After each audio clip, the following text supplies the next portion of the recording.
If you're a new real estate agent, you've probably tried prospecting, and you're probably wondering, are real estate scripts really worth using, or are they just a complete waste of time, and should you just call organically and avoid sounding like a robot? Well, in this video, I'm going to go through a complete breakdown on the right way and the wrong way to use real estate scripts so you can get a lot better results when you cold call. Let's dive right into it.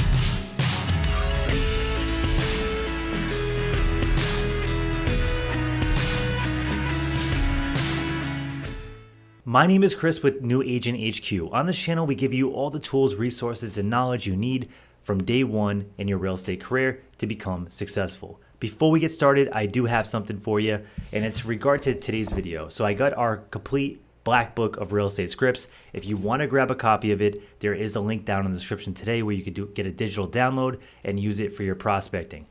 Inside, you're going to see a bunch of different scripts that you can use to essentially get better results on the phone. This is the script book that I use along with my real estate team and my real estate ISA.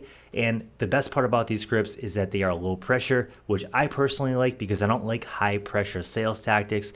I don't think it comes across the right way, especially in real estate where it's such a big purchase. So this booklet is gonna have a bunch of low pressure scripts that help you build relationships. So make sure you download that today and let me know how you like it in the comment section below. So what are real estate scripts to begin with?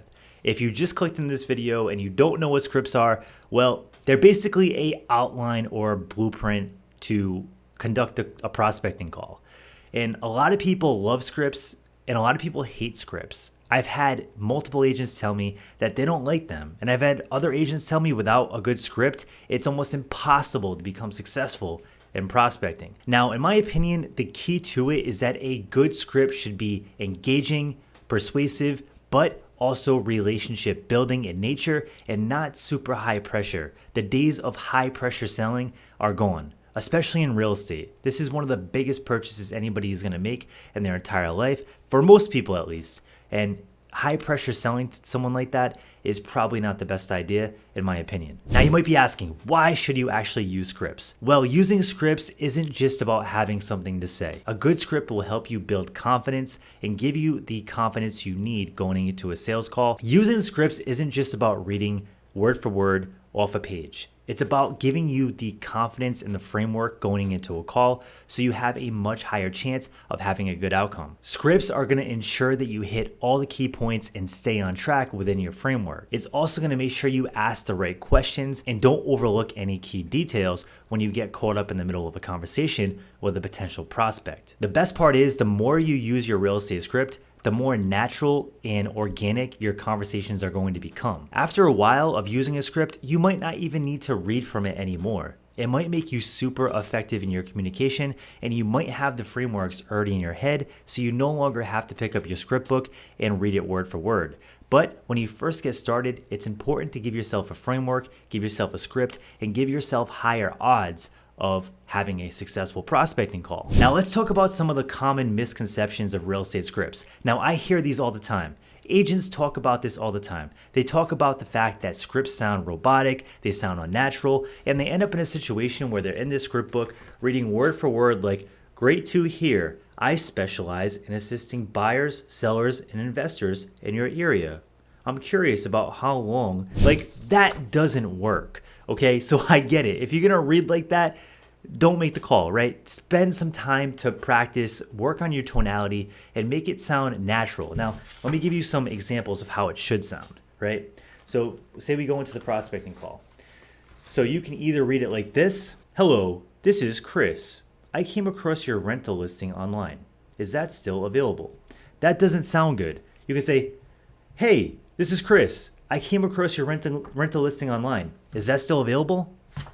See the difference? You got to work on the tonality. If you read it word for word like a robot, it's not going to work. But if you use it as a framework and just kind of use it as a broad overview to keep you on track and help you spark conversation and nail your follow-up questions, then it's going to be great. Now, the next big question that I often get from new agents especially is, how do you choose the right script?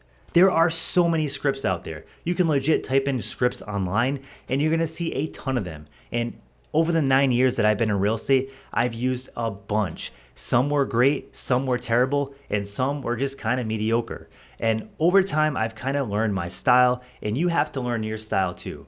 You have to figure out what kind of agent you are, what kind of style you have when you build relationships with clients, and how you're going to be conducting these conversations. For me personally, I like low pressure scripts. I want to build relationships. I want to go at this from a low pressure angle and actually get more sticky clients. And I don't want to force anybody into doing things that they don't want to do, because I find that's just a much more miserable process for me on the sales end and for the people that are receiving that sales process on the other end when I'm calling leads. So for me personally, I've crafted a book of low pressure scripts. I think that's important. But if that doesn't fit your personality type, that's okay. You can customize scripts to make them fit your personality type, but it's important that you do that, because at the end of the day, all scripts aren't created equal. And if your scripts don't match your personality, it's never going to flow and it's never going to sound natural. Now let's talk about mastering your scripts. This is important because even the best of scripts are not going to be effective unless you nail these key points. The first key area to focus on is to nail your introduction. Now, this is going to be super important because this is the hook that's going to either make the conversation stick or it's going to make it crash and fall. Now, as an agent, as someone that's going to be on the phone, as you do this, your hook is going to become better and better and better with time. But you're going to notice if you're not confident and you don't have a good hook with good tonality, your people are going to probably hang up on you right off the bat, and you're not going to get much traction at all. So work on your opening line. That's probably the most important thing. Just like with these YouTube videos, the hook is the most important thing.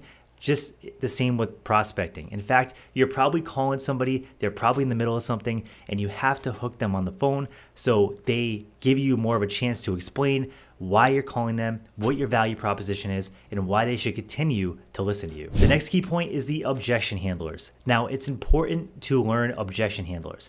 No prospecting call goes perfect. Now, I have had prospecting calls go very well, but there's usually something that goes on in the middle of the call that's going to throw you for a loop. Now, the more experience you get and the more time you spend on the phone, the better you're going to get at handling these objections.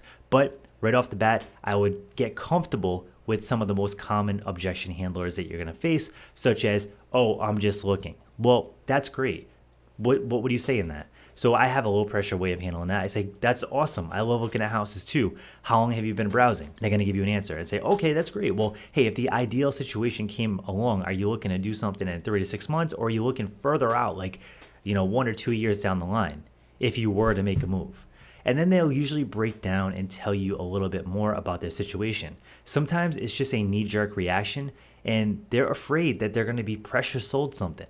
And if you can show that person that you're not going to do that, you're going to get a lot further along. The next key point is flexibility. You want to be flexible, okay?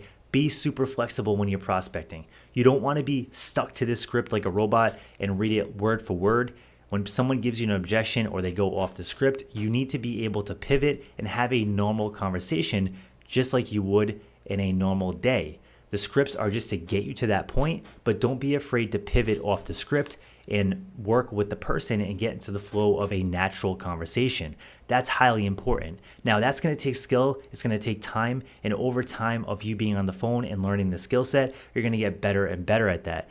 Don't beat yourself up if you end up in a situation where you go off the script a little bit, you start fumbling words, and then you lose the person's interest. That happens, especially when you're brand new and you're first starting out. The next key point is to listen more and talk less. This was one of the biggest sales skills that I learned throughout my 9 years as a real estate agent. The more you listen, the better results you're going to get, especially in sales.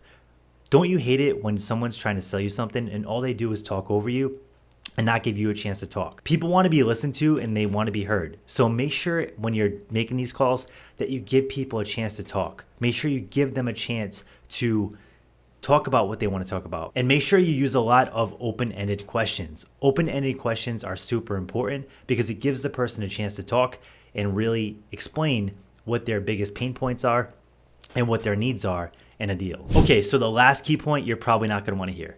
Now, I know that sounds a little weird, but you need to record your phone calls. Now, you might be wondering, like, how do I actually record my phone calls? Well, with me personally, I use a power dialer to call my leads, and we use REDX. So REDX power dialer is something that you can get plug your leads into, whether you buy them through REDX or you import them from a different database, and you can click a button and it will start dialing your leads through a power dialer process. The coolest thing about it is you can have a call recording setting on there, and it will log all your calls when you actually connect with somebody, and then you can go back to those calls and replay them and see where you did well and where you made mistakes and kind of tweak it and start making improvements. The best way to make improvements is to review the footage, just like they do in football. They review the footage. At the end, they review the plays, they improve on it. So as a real estate agent, you could do that same thing, but you need to get the tools in order to do it, and tools make your life a lot easier as an agent. So if you do want to check out REDX, that's the system that I use to do that, along with make calls and get a lot of my leads. There's an affiliate link down below where you'll save $150 if you do sign up for REDX. So make sure to check that out. So down in the description below, make sure you give me some feedback. Let me know if this video was helpful. And when you checked out that script book, let me know in the comment section below if you found it useful and if the scripts match your style and they're working in your own real estate business. I definitely want to hear your feedback. Thanks again for tuning in, and have a great night. Thanks for tuning in to New Agent HQ. On this channel, we try to give you all the resources to be confident and successful as a new agent from day one. If you like this kind of content, smash the like button and subscribe, and be sure to check out this video here. I think you'll enjoy it.